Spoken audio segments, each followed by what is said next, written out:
Bonjour, this is Jim Quinney, assisting our pilot today, Rick Lovin. We are part of the St. Luke Committee at St. Augustine Church, and we're also board members of Haiti Education and Development Corporation. Welcome and thank you for joining us today on our virtual trip to Thomassique, Haiti. We're going to mute everyone, and if you have a question, please hold it for the end of our trip. If you're like me, you might want to write your question in the chat so you don't forget. Today's trip will hopefully show and explain some of the relationships involved with the Episcopal Church, both here in the United States and in Haiti, often called the Partnership. You will hear about St. Andre's Episcopal Church and School, St. Dunstan's Church in Carmel Valley, and how they are all related to St. Luke's School in Haiti.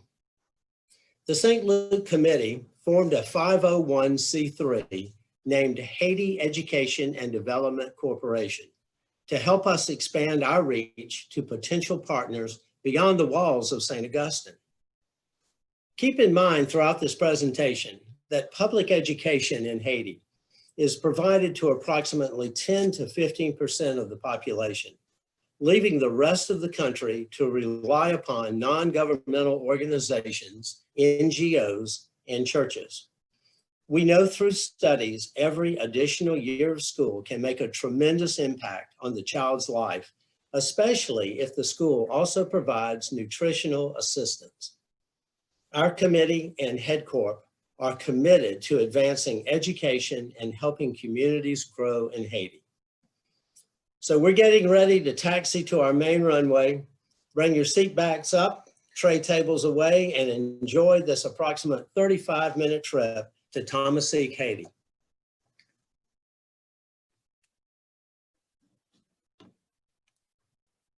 All right, so we're starting our trip from Northern California. We're going to make a quick pit stop in Miami, and then ultimately the 706-mile trip from Miami down into Port-au-Prince. From Port-au-Prince, it's a short trip up to Thomassique, which is going to take several hours, as you're going to see, but it will be exciting. So I'm going to start with a couple videos here. First is arriving at the airport in Port-au-Prince. You're going to see what it's like to deplane, enter immigration, and get through the airport. Here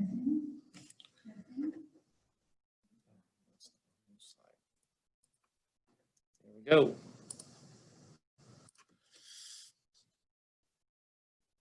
So flying into Port-au-Prince, it's a fun trip. If you're from a drier climate, about this point, exiting the plane is when the humidity will hit you. If you've traveled outside the US, even sometimes within the US, instead of the nice air-conditioned jetways, you exit and enter sometimes through stairways like this. It's a lot of fun. I hope you don't have a lot of heavy luggage. I'm going to skip forward just a little bit to entering immigration. About here. So the closer you get to the airport and into the immigration and into baggage claim, you will notice that things get a little bit tighter. The people get closer. The concept of social distancing, even before COVID, is a little bit different in Haiti. The crush of people can be a little overwhelming. And this is Port-au-Prince, a much larger airport than others in Haiti. So when I visited Cap-Haïtien, it's a much smaller airport, much smaller area, and the crush of people was an ordeal. I'm going to skip a little bit forward into baggage claim, and this is where you will start to feel that crush of people. It's bad enough in the US, I'll say. I've been in places where you can't get to the baggage to get them off the belt, but here it's the next level to that. Once you do get through baggage and you get through customs, you're going to get ultimately to the exit. And in my experience and what you're going to see in just a moment is that there's always, it seems, lots of people waiting to welcome family, welcome friends back home. And lots of taxis. They'll take you anywhere you want to go, help you with your luggage. It's quite an ordeal. Leaving Port-au-Prince and getting around is yet another ordeal, which Jim is going to show us. So let me introduce to you this driving clip that's coming up. But first off, have you ever thought about making a U-turn or maybe pulling out in a lane to get around an obstacle? Did any of those little driving things enter your mind, but you just wouldn't do it in the States? Well, now you're going to see those acts performed on a regular basis. It really saves a lot of money not having to paint stripes on the road too. So sit back and watch some of these moves. So this is scenes leaving the airport area in Port-au-Prince. And if you look, it's just in and out, people going all over, roundabouts. If you'll notice that the streets are filled with people and cars and motorcycles, but especially pedestrians, because the sidewalks are full. They're with the vendors. They've got cars on the sidewalks, just you name it. But it really is a kind of a free-for-all. I had many white knuckle experiences driving along the way. We're going to flip now to just leaving the Port-au-Prince area and what is called Goat Hill, going up Goat Hill. So here we are. You can see the traffic on the left side. Oop, see that motorcycle just almost clipped the police officer. He didn't even seem to move. But what you'll notice is, oh yeah, here we go. We're making a lane. Yeah, okay, we're going through. All right, so we're going to get on out of this traffic now and move on up a little bit along the way to Goat Hill. Look, watch this public transportation vehicle. Yeah, they just go all over the place. And that's a tap-tap that delivers people all over. That's a big form of transportation. But back in the day when Jerry Harner, who really helped to get us going to Haiti, when he was involved at St. Dunstan's, this trip, this drive, and that's the gas station that everybody knows, the national gas station. But this trip used to take to Hinche about a full day's ride, and now it takes about 4 hours. So a much better road, and we're getting out away from a lot of the traffic. So this is, now we're well on our way, and here's a dump truck, and you'll see a number of dump trucks going back and forth. They're hauling sand for concrete. Concrete is a big deal in Haiti, and those big dump trucks are filled, sadly though, most of the time manually with shovels, people just doing back-breaking work to get the sand in the dump trucks. No, not a lot of front-end loaders being used. So now we're moving along. We're going to get on up to the town called Mirabelet. And this is a wonderful area. It's very busy, the same kind of environment. The streets are very busy with pedestrians, motorcycles, people buzzing around. But this whole area has got a great footprint of the Episcopal Church and some wonderful ministries and wonderful programs being done throughout this valley. What's called the Central Plateau of Haiti. Yeah, we're coming up. This is also a great rest area, a nice spot to stop and maybe take a little bit of a break, find a refreshment and possibly a bathroom before we head on up to Hinche. But the Episcopal Church and a number of other people, such as Dr. Paul Farmer, and Partners in Health. They've been very, very involved with just transforming these areas and helping these people with medical care, spiritual care, different ministries, different programs. We're going to show you a slide on the, this is a beautiful reservoir lake that we see on our trip to Hinche. And this whole area was transformed in a way, as a result of damming up this river, a lot of the people had to leave the river valley to find other employment and adjust their lives. And the Episcopal Church was very involved in helping, with ministries to support those people. And again, this Dr. Paul Farmer and Partners in Health, I would implore you to watch on Netflix. It's a show called Bending the Arc, ARC, and it's on streaming on Netflix. It's a great story about how Partners in Health has done such wonderful work in this area of Conge and Mirabelet and really serving all of Haiti and for that matter, the world. But please, I would urge you to look at that. And this, the Episcopal Church is so active in churches, in schools throughout this region. All right, so we've made our way from the airport through Port-au-Prince up into Hinche. And what we find here is St. Andre's School. This is a school that going as far back as 1986, started as a small three-room school with just a handful of students. Like most schools, they grow once they get established, more kids come. In 1994, they started a partnership with St. Dunstan, started the expansion of the school from that three-room school up to 12 rooms. It's expanded further since, but that in 1994 is when that expansion started.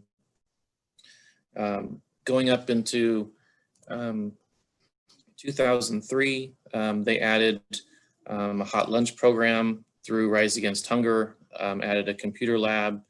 So this picture is showing, we got 3 levels now. It looks quite nice. It looks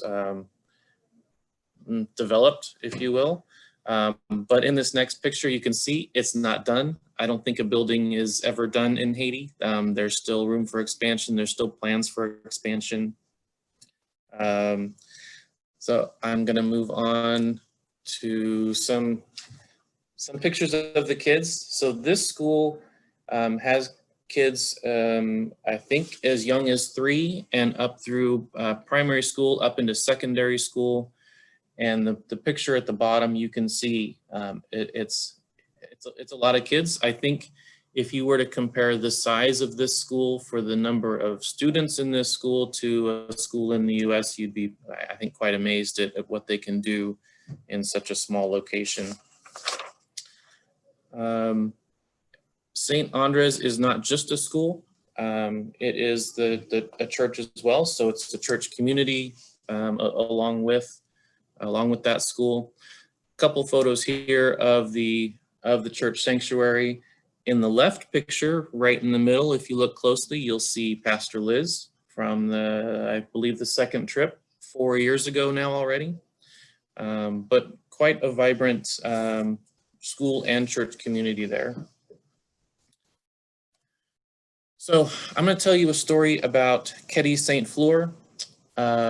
Ketty was a student graduating high school in Haiti, and Ketty wanted to be a teacher.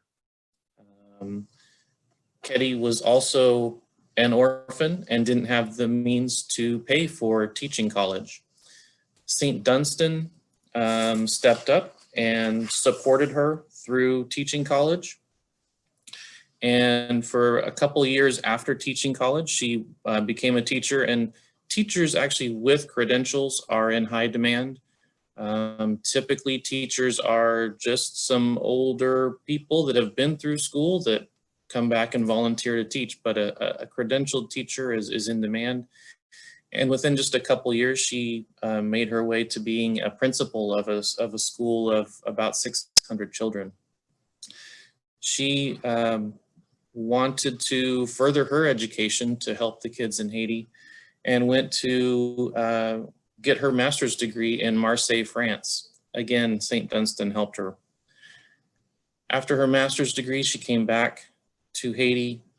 She wanted to teach science in Haiti, and in just a short time later, she actually wanted to go and get her PhD. So she went back to Marseille, got her PhD, and again, returned to Haiti.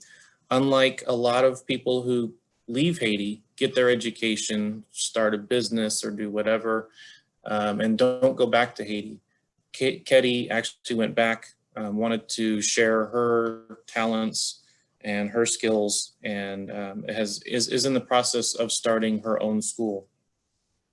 So there are stories just like Ketty of students who have become teachers, have become doctors, have become engineers, gone into the priesthood, whatever their passion is. It's, you know, stories like this are great for their accomplishments. They're meaningful, they're gratifying. What's also important is not everyone is a Ketty, not everyone is going to go get their master's and PhD, but the kids that go through these schools, they come out with an education, they come out with knowledge, they come out and they're better able to help themselves and their community get out of that poverty trap. It leads to a more productive environment and community for everyone. So I guess the question is, which one of these is the next Ketty? Which one is the next engineer? Which one is the next doctor?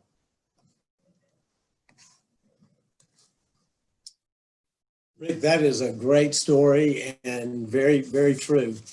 And who knows, as we go to Thomassique, we may see the next Ketty or the next wonderful child, but every child is, their lives are improved for sure.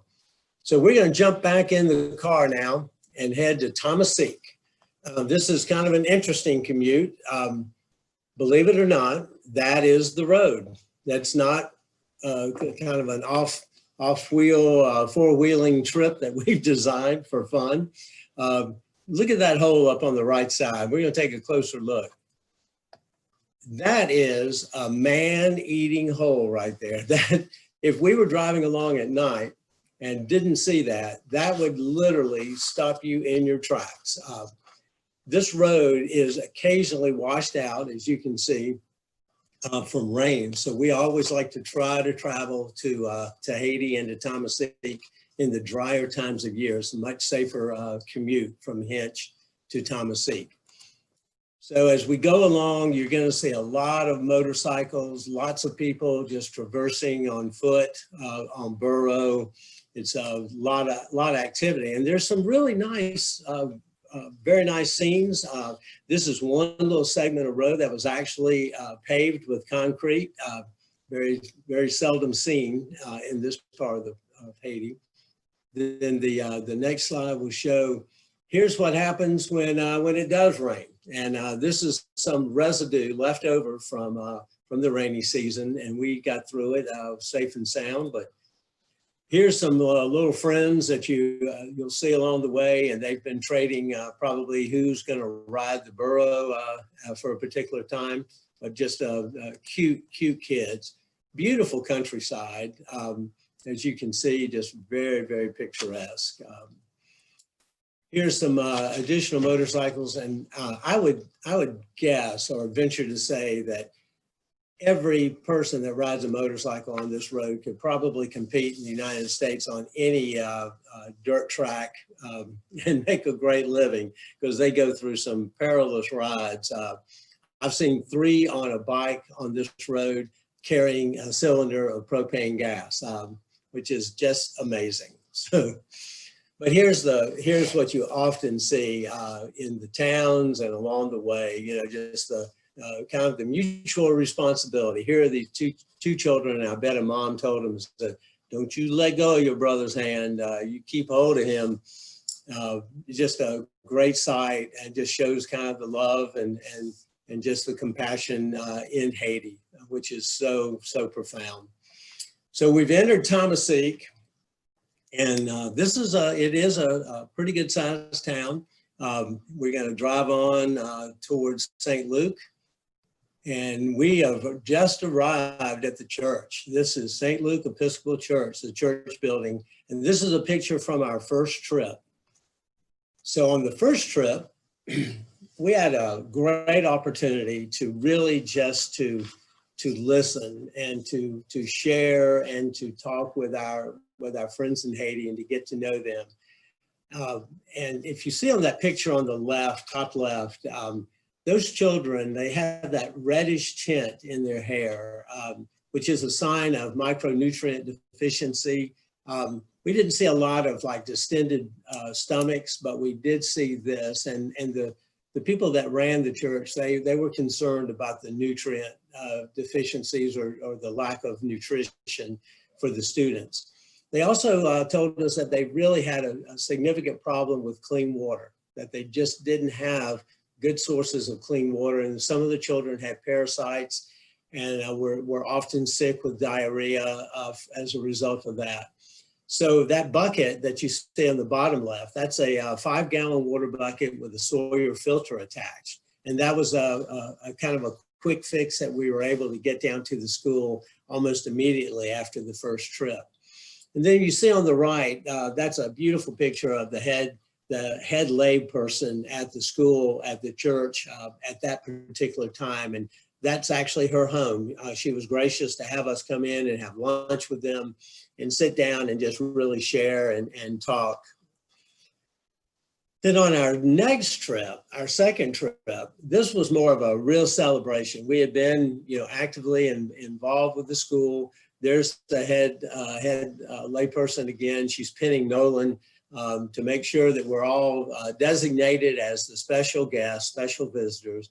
And they're just so loving. The embrace is always just so profound. They just were so grateful and so welcoming. And as you can see, everybody turned out for this. Big crowds, and we all crammed in this little kind of a 2-room building for singing, for church, for worship, for shows, for lots of different things. And then we also brought with us a bunch of solar kits so that we could light up. We did a project with Rotary, 2 Rotary clubs in Rockland and Roseville. And we're able to package in our own luggage the solar kits. We brought them down, we installed them, had a great time. As you can see on the bottom left, there's one illuminating one of the larger rooms. The shed that's behind Kaylee and her new best friend. It's a great shot of Kaylee. She had a great time with us.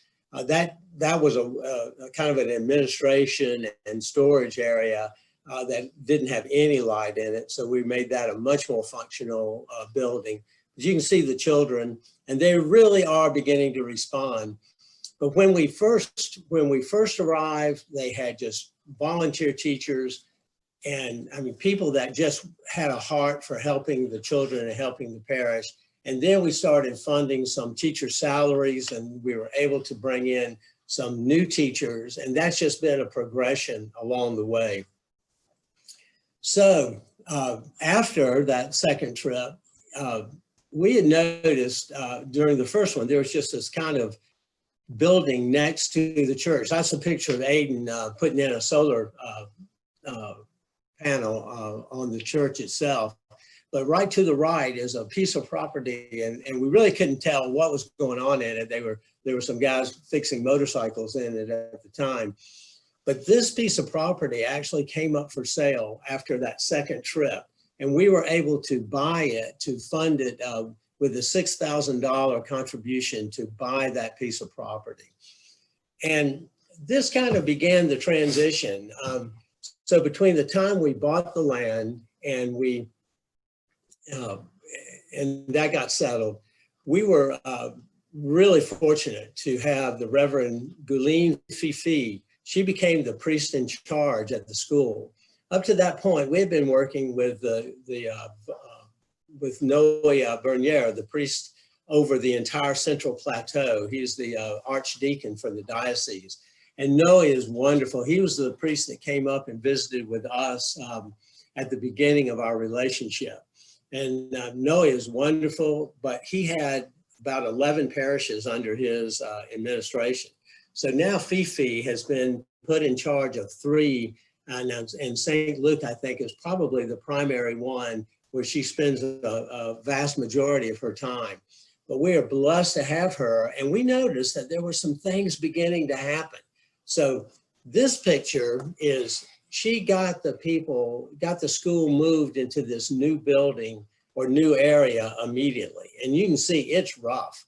There's no floor, there's hardly any walls. It is rough. And on her very own, she transformed the school magically. Look at that. There's a concrete floor down that she got done. There's additional chalkboards. There's more furnishings, the ceiling, the roof looks better. They've put on some side walls. So they do a lot with a little. And this was all done literally on her very own, kind of while we got distracted with calling new priests and doing things and transitions up here, and then COVID, but a lot of this got done without our involvement, frankly. So we're going to move on to a video that Pastor Fifi actually took for us to give us a little tour of St. Luke itself. So we are going to get that rolling for you.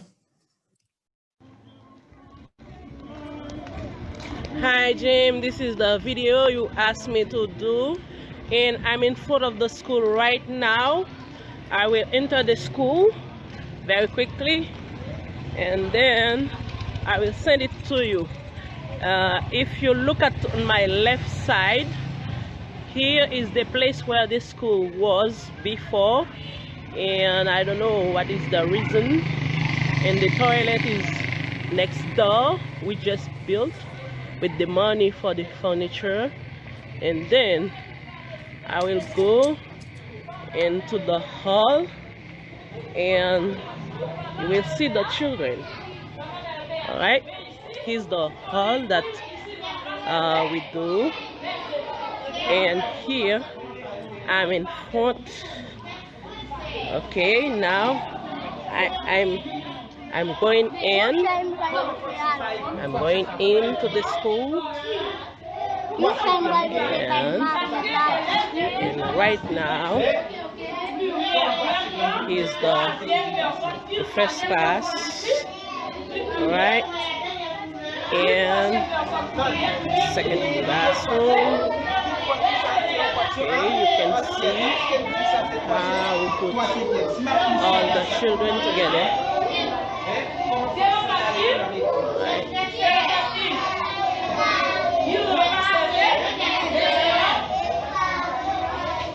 Bonjour les enfants. Good morning everybody. Qu'est-ce que c'est? Il faut parler. Qu'est-ce que c'est?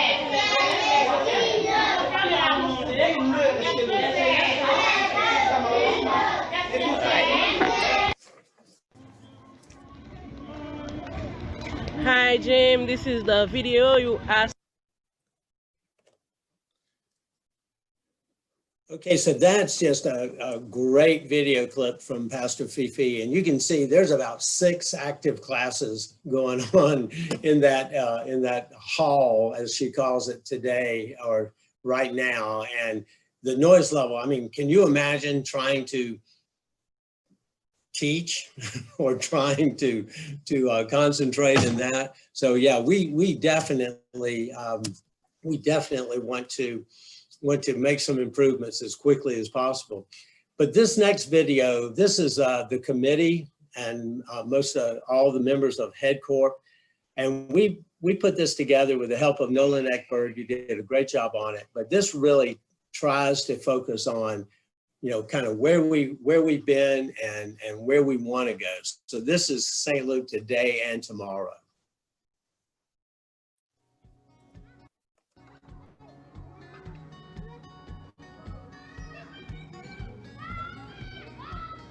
Well, education in Haiti is so important. After access to food and water, education is the next step in breaking the cycle of poverty. There are very few public schools in Haiti. There is a government education program that is non-effective. The education system in Haiti only covers about 10% of the population. So they need our support. And St. Luke, in particular, in a rural area, needs even more support, and that's why we're there. Haiti is the poorest country in the Western Hemisphere, The Episcopal Church in Haiti has really got a tremendous network within their diocese. and I feel they are our brothers and sisters that need our support. St. Luke provides wonderful opportunities for the students there. It is a safe space where the students can go every day to feel secure and safe and loved. It's a place where they can go and play with their friends, be with their peers, learn things, and get to experience life at school just like all of our kids do. They need food, they need clean water, they need the facilities, the furnishings, all the things that normal schools need. Do you have to pay the teachers or help pay the teachers? Children and students and their families get to attend St. Luke free of charge. Teacher salary is probably one of the greatest needs. Comment ça va? Ça va bien. Comment ça va? Ça va bien. Comment ça va? Ça va bien. Ça va bien, merci. Comment vas-tu? Je vais bien. Comment vas-tu? Je vais bien. Comment vas-tu? Je vais bien. Je vais bien, merci. It's a prospering small village. They were really devastated during the COVID-19 pandemic. A lot of people had to leave. They lost their employment. So the best way to support the students of St. Luke is to become a monthly, quarterly, or annual donor of the school's operating budget. Inflation in Haiti right now is very high, and it's really driven all the cost of food up tremendously. Our ultimate goal is to build a 6-room, fully furnished school for the students that contains a latrine, a sanitation area, and fresh running water for the students. Currently, it takes $22,000 to support the school's annual budget. That provides meals, teacher salaries, uniform assistance, and school supplies. Your gift of any amount will help the students at St. Luke and Thomassique, Haiti. Ending poverty, transformation, and a better life. Please make your donation today.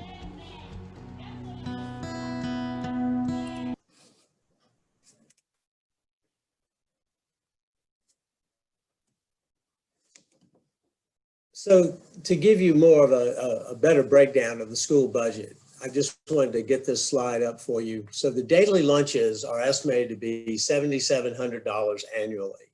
And this is significantly higher. The inflation rate has really driven cost of food and the oils and everything to make the beans and rice and occasional source of protein much more expensive. School supplies are $2,000. Teacher salaries. This is really good news that we have such a large budget item for teacher salaries. We now have highly qualified teachers, especially compared to where we were back 4 years ago. We even have a 3-year-old class, which is the first in Thomassique. So the school is becoming distinguished in many good, positive ways. And of course, it needs support staff, cooking and cleaning, and of course, the uniforms of $500. So that's the breakdown of our budget. So the way to help, what we really need right now are monthly, quarterly, or annual donors that are supporting the operating expenses of the school. So for $23.75 a month, that will help support one child. That's based on our pre-COVID enrollment, which was at 78, and we're racing towards renewing that or resuming that. It's $71.25 a quarter or $285 annually per child. If you think about it, that's not a whole lot for an entire year. It's quite amazing. So how can you donate? How can you help? You can go to staugustinepiscopal.com, go to the donate section, donate for St. Luke, or at least make note that it is for St. Luke. You can go to headcorp.net and click on the donate button there as well. We have a GoFundMe page. You can share that with your friends and family. The link is there on the page, and you can find that on the HeadCorp site as well. I think that's about the end of our trip. I hope you enjoyed it. I hope the jet lag didn't get you. I think we're going to open up for questions and comments if And we'll open up your mics in just a moment.